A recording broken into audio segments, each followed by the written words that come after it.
Now, growing up in the 80s and 90s, you can remember that sports has always been something that has brought Nigerians together, whether it's the great performance of the Super Eagles at the Olympics or even the World Cup, the World Championships. Sports continues to remain something that unites us as a people. And if you look at the headlines, sports is in the news, but not for the reasons that you think, where you have a situation where the AFN is sending more delegates, more officials than athletes. That raises a big problem. Now, to discuss this, amongst other issues like the collapse of the grid, technical education reform, and of course the tax burden, I have with me in the studio a social commentator in the person of Boladale Adekoye. Welcome to Rubbing Minds. It's a pleasure to be here again. So, are you one of those people that has believed in Nigeria's sporting talent? Are you someone that follows sports and the potential that it has for national unity, national pride, and to even earn us?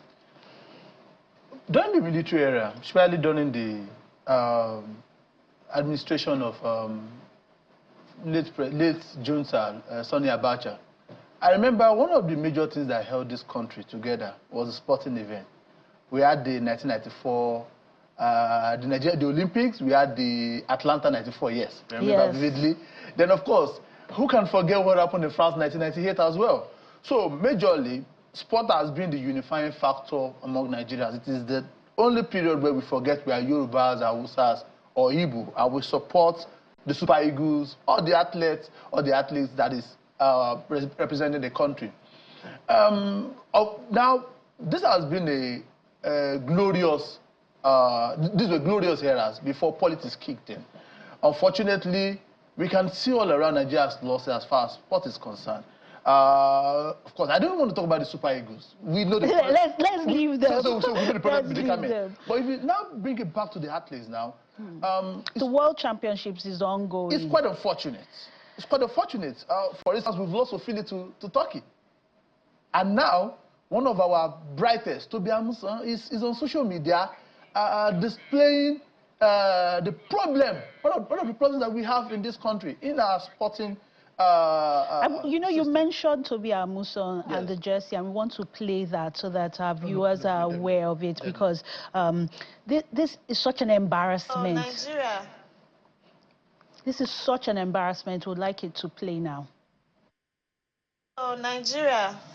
All the other countries, they give their athletes suitcases.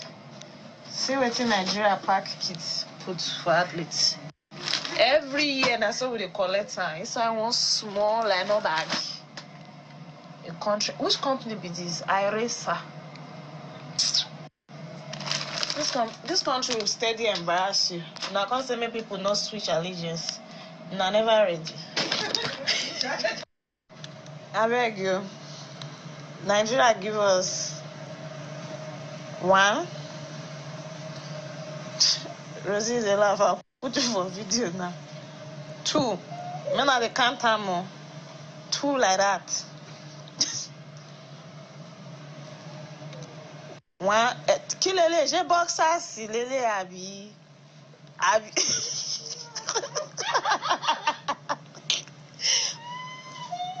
Even blind man no say this thing. It go be like Nika for my body. They give us two. Everything two on the sale. Oh yeah.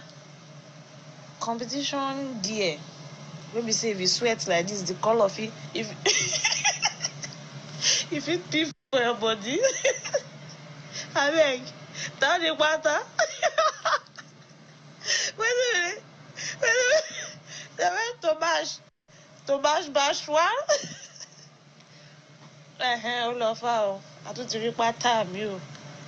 Tomash, bash two. Tomash, bash three. And extra butter. Edge of the around. And in their words, podium wear, up and down. I beg you. Long tight either. Wear long tight. tight, wear three-quarter tight, wear long sleeve. No singlet, no nothing.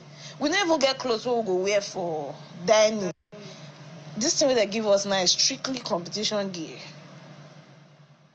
I mean, this is so embarrassing, especially as we've seen what other countries are doing. I don't know if you've seen the video of what has been sent to other athletes, say, from the US. This is an opportunity for brands to get on. This is an opportunity for us to fly the flag high and to boost morale of the athletes. But why do you think this government, and particularly the AFN, is putting more priority on officials than on the athletes and their welfare? You see, unfortunately, politicians come on social media, in the news, in the media, and they tell you Nigerians are the one, Nigerians are every day we are spoiling Nigerian brands. You understand? They go everywhere and they tell you, oh, let's try to protect the name of this country and the brand of this country. But we've seen it clearly. If I saw a budget, a supposed budget of the Sports Development Council, whatever name they call themselves now, it's in billions. So are you telling me they cannot mark a small portion of that, give it to a known brand, a trusted brand, and let them deliver? These patriots, they are putting in their blood and sweat on the field for us to make the country proud. I don't think they know what it takes to prepare for a championship. It takes a lot of dedication, time and energy, resources. And all this is going to be slaughtered on the altar of corruption and self-aggrandizement. It is unfortunate. And we also say, the last championship, it was on the case of some athletes being left, while some officials were being, athletes being left in the country, and officials were being taken. For what? What's the business there? We are prioritizing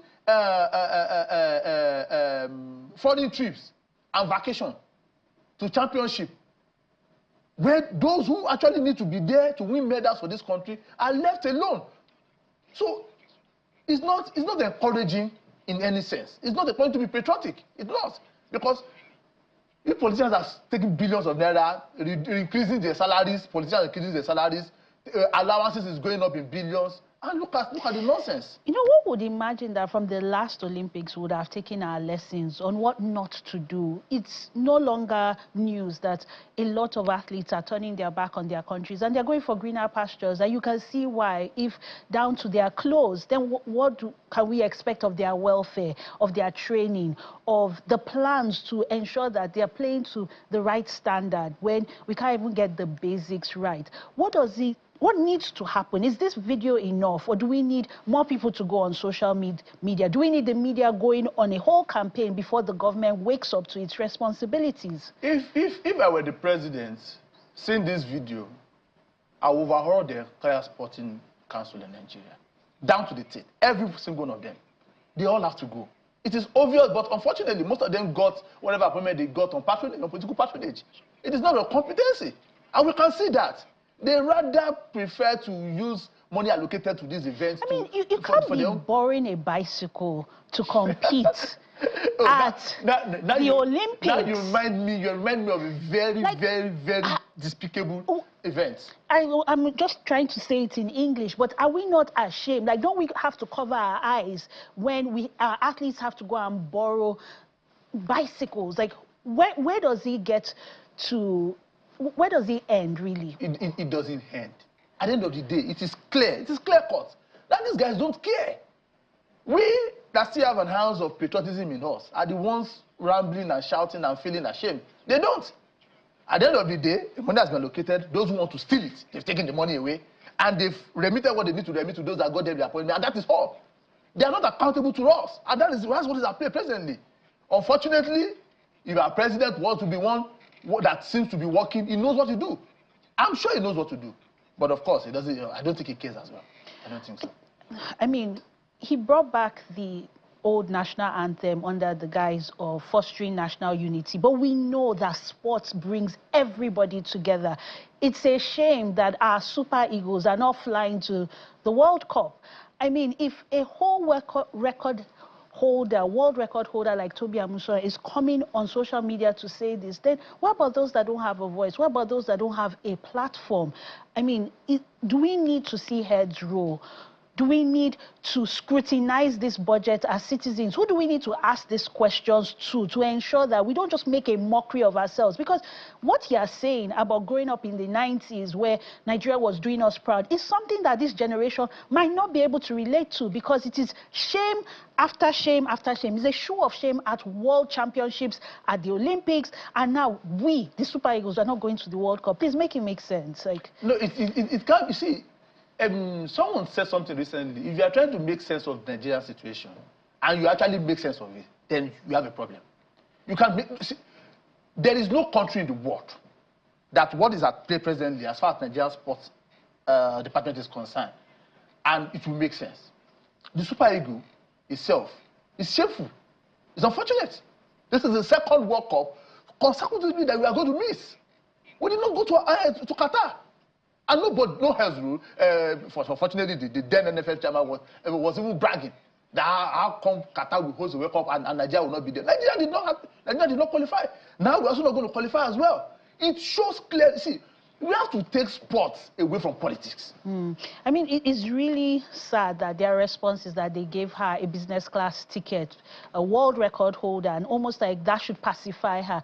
And maybe she shouldn't come out to speak about the quality of the merchandise, and even the fact that some of the things expected, the long sleeve, the 3/4, was missing. So a lot more needs to be done. But I want us to move the conversation to tax, because this is something that's been very controversial, and we're seeing them pushing it to 2026 just because of the high cost of living. We're still grappling with inflation, and Nigerians are asking, we've not even finished ensuring that we're doing 111. It's not one, not one, and you want us to pay taxes. Are there countries that have done this in a more humane way, where we'll tackle this, but we'll introduce the tax in such a way that Nigerians are not suffocated? Well, if I'm being fair, what I would say is that I think the president and the presidency are daring Nigerians. Because if you are elected into office and the day you are sworn in, decided to remove subsidy, all of a sudden, the subsidy on electricity also was removed. The Naira was floated. Naira was floated as well. And now you are taxing the same people. It's like you're continuously beating the citizens and expecting them not to react. We've seen it. See, Nigeria is trying to copy the Western ways. We're trying to copy the system. They'll tell you, if you go abroad, they are paying taxes. Yes, but the system there works. I mean, if you are sick in the UK, the NHS is free. It's free. It's free, but you can't say Nigerians should pay taxes, and we're not seeing it in terms of infrastructure development. We're not seeing the quality of lives of Nigerians improving. There's council houses in the UK. You are entitled to a stipend as well in the UK as well, if you don't have a job or you are in the vulnerable category. Nigerians, they release money for, what do they call them now? Conditional cash transfer. Cash that does not get to the people. Sometimes they release 10,000, they end up giving the people 2,000. That's those that even qualify, that gets to see it. So, see, we run a system already based on corruption. The entire chain is already tainted, corruption-wise. Now, you do not feel that you are accountable to the people on how you spend the money, the revenue you're already getting. Now you feel you want to burden them again with tax. For me, I do not see yet, because if you look at the new tax law, I know it keeps talking about self-reporting, and you have to come and self-evaluation now. And I look at it, most Nigerians are not employed. You understand? Most of them are hustling, so to say. So you get a transfer to your account, and at the end of the day, you have to go to for instance, in Lagos, the LIRS now, to explain how Mommy Tayo sent 300,000 naira to you to help her to buy yam and send her so that she can sell in Lagos. And they will now tell you, in that 300,000, you ought to have seen 20,000 out of it. Because that is what they feel. It doesn't make any sense. You can only tax a system that works. You cannot tax a system where the major part of the revenue of the people is indirect labor. It doesn't make any sense. And itself is that there is no incentive for people to pay tax in this country. That's why you have a social contract. Government must fulfill its own side of the chip before people now chip in. But then government will say they need the money to invest in infrastructure, to give us the development that we ask for. And the way they can get that money is through taxes. And if people don't pay their taxes, they can't deliver. All the money they've been getting for decades, where has it gone to? So if you don't account for what you've earned before, how can you expect to earn more? Oh, for instance, Mr. President woke up one day and decided that the old house of the VP needs a renovation. Money released. All of a sudden, they felt Nigeria that we needed a Lagos to Calabar highway. Trillions of naira released. How does that? They will tell you it's a superhighway. It doesn't connect anything because it's not a priority road. You want to build a superhighway. What about the existing roads? What condition are they? Have you traveled through the major roads in this country? Have you seen how despicable they are? Lagos State cannot even fix the Lekki Expressway. So you guys are wasting, you are wasting billions of naira, trillions right now, of the revenue, of frivolities. Of course, the contract for Lagos for the so-called highway was given to Shagori, his friend, his bosom friend. So you are using the revenue as the common patrimony of this country and for political patronage, and now all of a sudden you are expecting people to give you more. How does that work? How does that make any sense? If you want to request for more money, you have to give account of how judiciously you've used the money, the revenue that you have. We've not seen that. Probity, very, very important. But we've not seen that. They keep gallivanting around the country. They bought a new private jet for themselves. They are trying to increase their salaries now. So what? And the common man is earning 70,000 naira as minimum wage. How many states are even paying the 70,000 naira? Not all the states. So these are the questions we need to be asking. And you still want to tax these people, tax the revenue, the direct and indirect revenue. Sometimes you wonder how these politicians, how they reason. Do they have any ounce of human blood within their system? I doubt it. What if you have conscience? You are not going to sit down and say, oh, you guys have to start paying new tax. No. In first, you fix the problem loophole that we have in this country. The financial loophole. We are not seeing it. A lot of people have been tried, a lot of people have been indicted. For instance, former minister for humanitarian affairs. She was said to have been indicted. Till now, has she been brought to justice? She was only sacked. What happened to the billions of naira she allegedly siphoned? Oh, so that one can go on the basis of political patronage as her own retirement benefits. And yet you want people who are earning 20,000, 30,000 in this country. The 11% of this country are still earning less than 80,000 naira in salary. We are not a rich country. Nigerians are poor. They are terribly poor.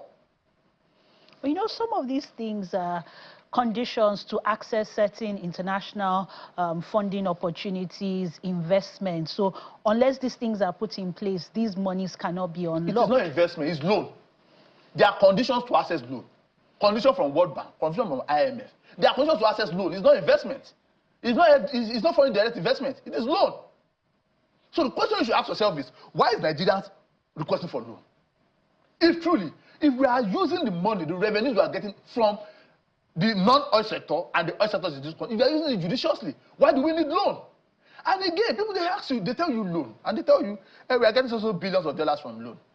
The one they got from World Bank, over $700 million out of the money they got, they said, where are they putting it back to Lagos Calabar Expressway. So now you look at it, you're getting loan to continue to fund your political associates. How does that make sense? So these are conditions not to better our lives. See, when the government came in, they said subsidy is a bad thing. It's killing the economy. And they said they will use it for infrastructure. And I think that's where Nigerians are saying, let us even see what you've done with all the money saved before you ask us to pay more in form of taxes. Unfortunately, we're out of time. I would have loved us to touch on the perennial epileptic power supply, the crashing of the national grid. It seems like it's something that will continue to make a headline. Unfortunately, we can't touch on that. But we hope that the Power Ministry does well for Nigerians and just ensure that you deliver, especially as you've done Band A, Band B, Band C, to ensure that we have power. Thank you so much, Boladale Adekoya, for being our guest on Rubbing Minds. It's a pleasure.